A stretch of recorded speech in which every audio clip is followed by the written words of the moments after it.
Assalamualaikum warahmatullahi wabarakatuh. Perkenalkan, nama saya Ahmad Hussein dari kelas 12 BDP 1 akan menjelaskan materi AMDAL. Selanjutnya yaitu pengertiannya AMDAL. Jadi saya akan menjelaskan pengertiannya dulu. AMDAL atau analisis mengenai dampak lingkungan adalah kajian mengenai dampak besar dan penting suatu usaha dan atau kegiatan yang direncanakan pada lingkungan hidup yang diperlukan bagi proses pengambilan keputusan tentang penyelenggaraan suatu usaha dan atau kegiatan. Tujuan dan sasaran AMDAL adalah untuk menjamin suatu usaha dan kegiatan pembangunan atau proyek agar dapat berjalan secara sinambung tanpa merusak lingkungan hidup. Kegiatan AMDAL ini dibuat saat mulai perencanaan proyek, yakni sebelum. Dan selanjutnya itu kegunaan AMDAL. Apa saja sih kegunaannya? Jadi saya akan jelaskan di sini, guys. Sebentar.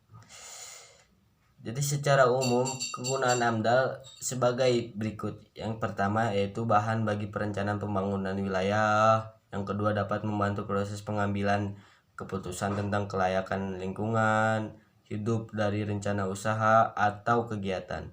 Yang ketiga, memberi masukan untuk penyusun desain rinci teknis dari rencana usaha atau kegiatan. Yang keempat, memberikan masukan untuk penyusunan rencana pengelolaan dan pemantauan lingkungan hidup, memberikan informasi bagi masyarakat atau dampak yang ditimbulkan dari suatu rencana usaha atau kegiatan.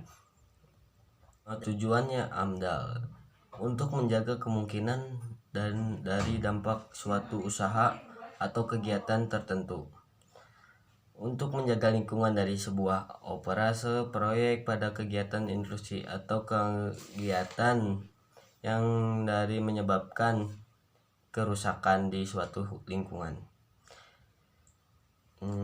Yang kelima, manfaat AMDAL. Pemerintah dapat membantu di dalam suatu proses suatu perencanaan yang bertujuan untuk mencegah perencanaan dari kerusakan. Part 2-nya ya. 2. Yaitu dampak membantu dalam mencegah konflik yang muncul di kelompok masyarakat terhadap dampak dari kerusakan lingkungan yang dihimbaukan oleh suatu kegiatan usaha. Dan yang ketiga, suatu proses pembangunan yang berjalan sesuai dengan prinsip pembangunan yang telah berkelanjut. 4. AMDAL dapat membantu mewujudkan suatu pemerintah yang bertanggung jawab di dalam bidang pengetahuan lingkungan hidup. Jadi sekarang saya akan menjelaskan yaitu manfaat dari AMDAL. Manfaat AMDAL untuk prakarsa sebagai pelaksanaan usaha. 1. Dapat membantu mewujudkan sebuah usaha dan kegiatan menjadi lebih kejamin dan aman. 2. Dapat dijadikan sebuah rekreasi dalam pengajuan kredit, pengajuan usaha, misalnya pengajuan ke bank. 3. Dapat dijadikan sebagai sarana yang baik di dalam membantu interaksi dengan masyarakat yang berada di sekitar kita, sebagai bukti nyata dari ketaatannya kepada hukum. Selanjutnya yaitu manfaat AMDAL bagi manusia. Jadi 1. Dapat menjelaskan secara langsung kepada masyarakat sekitar tentang dampak dari sebuah usaha atau kegiatan yang telah dijalankan. 2. Dapat ikut berpartisipasi.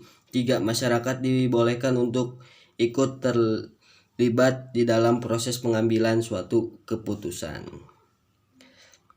Sekarang saya akan menjelaskan prosedur AMDAL. 1. Proses penampisan atau screening atau wajib AMDAL. 2. Proses pengumuman. 3. Proses pelingkupan scaping. Proses awan untuk menentukan lingkup permasalahan dalam mengidentifikasi. 4. Penyusunan penilaian AMDAL. Contoh AMDAL yaitu 1. Latar belakang masalah, 2.